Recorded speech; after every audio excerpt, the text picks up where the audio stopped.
Hey guys, this is going to be our Chapter 6 R1 video. It's going to actually correspond to our factoring quadratic expression worksheet. I'm not going to label the question number so you guys can find that, but these are the problems we need to do. You can do it on that worksheet if you like, and that's what I'll be checking. Make sure you get that worksheet done as best of your ability after watching this video. Hopefully you can easily do that. Alright, looking at this first problem, it's not a trinomial, this is a binomial. I have to always so the first step I should always do is look for a GCF. Okay, every time look for a GCF. And in this case, 7 and 9, no GCF, but the K and the K, we can go ahead and pull out one of those. This leaves me with 7K plus 9, and actually that's fully factored. Nothing else I can do there, and I'm done. Okay, so sometimes it's as simple as GCF. Alright, again, first thing we want to look for GCF. I have 2, 17, 21.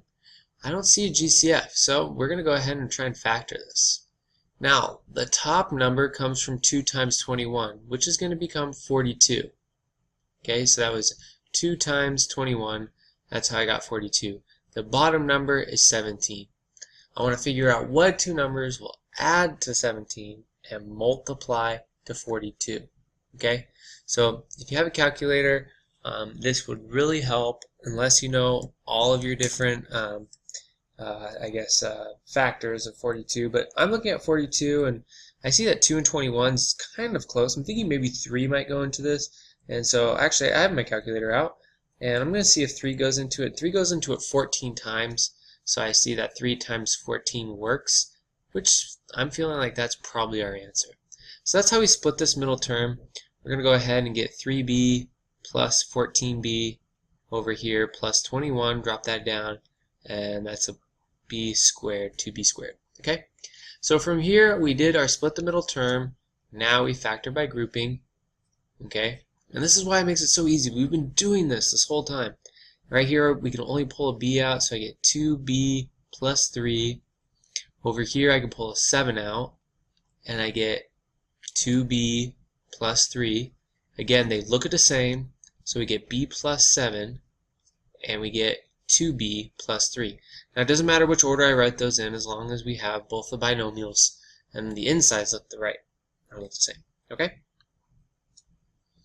Alright, first thing we look to see if we can pull anything out of this, and this one's actually pretty crazy. I'm looking at 28, 16, and 80, and I'm pretty sure I can pull a 4 out of all of those. And I have an n squared over there, n3, so I think I can pull out an n squared from that, which is kind of crazy. So that's a lot we can pull out. So this becomes 7n squared once I factor it out, plus 4n, and then this is going to be minus, this is kind of crazy right here, 4 comes out, that's going to be 20. Okay, so I factored it out, but we can do some more factoring still. Okay, and what I mean by more factoring is 7 and negative 20. We can multiply those two together, and when we multiply those two together, we are going to go ahead and end up with 140. Okay, so 7 times 20, and it's a negative 20, so that makes a negative 140. And then we want to get a 4 down here. I'm thinking if I'm going to get a 4, these two numbers have to be very close to each other.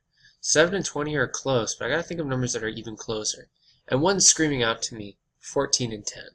Okay, and I'm thinking if I want a positive 4, I'm going to go with a positive 14 and negative 10. Okay, so that one was kind of easy. Again, the more you think about it, the more you practice, the easier they become. So maybe they're not that easy for you right now, but hopefully with the more practice, you'll get better. Alright, so we broke this up. We're going to go ahead and do factor by grouping now. So I'm going to group this and group that. Over here I can pull out a 7n, it looks like. That's going to become n plus 2. And over here it looks like I can pull out a negative 10, and I get n plus 2. They look the same. So we get 7n minus 10, and we get n plus 2. And we don't want to forget our original 4n squared that we factored out. Okay, we factored that out in the very beginning. Don't want to forget it. There's our full answer. Okay, again, that's 4n squared, 7n minus 10. Sorry, that's a little hard to read. Okay, sorry, that was a bit of Confusing on my part. There we go, minus 10. And then n plus 2. Alright. Here we go. Here's another one. We want to first look for anything that we can GCF out. I don't see anything I can pull out. I got 10, 89, and 9. The only factors of 9 are 3, and I know 10 doesn't have that factor. So we're going to go ahead and set up our x factor. So first we start with 10 times a negative 9, so we get negative 90, and we have 89. This shouldn't be screaming to us 90 and negative 1. That should hopefully be pretty obvious to you. If it's not obvious to you, then we definitely need a lot of practice if we're going to be doing well on this. Okay, but there we go. We split that middle term. Now we can go ahead and factor by grouping. And we get 10m squared minus m. We're going to pull an m out.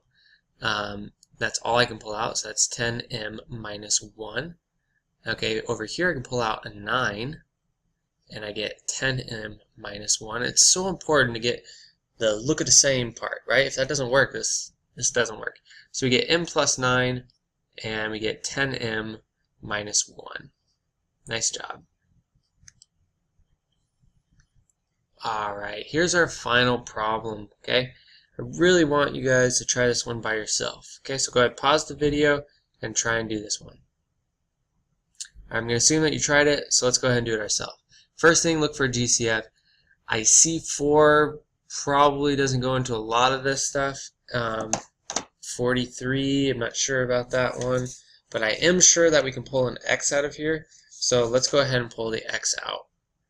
Okay, this becomes 4x squared. This is going to be plus 43x. This is going to be plus 30. Okay. Now we can go ahead and set up our x factor. Again, first number times the back number. That's going to be 4 times 30. Okay, that's 120. We want to add up to 43.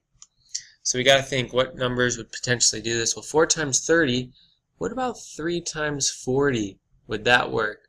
The answer is yes. So that would actually break it up perfectly for us. So I'm going to turn this into 40x plus 3x plus 30 back here and plus 4x squared. Now we can go ahead and do some factor by grouping.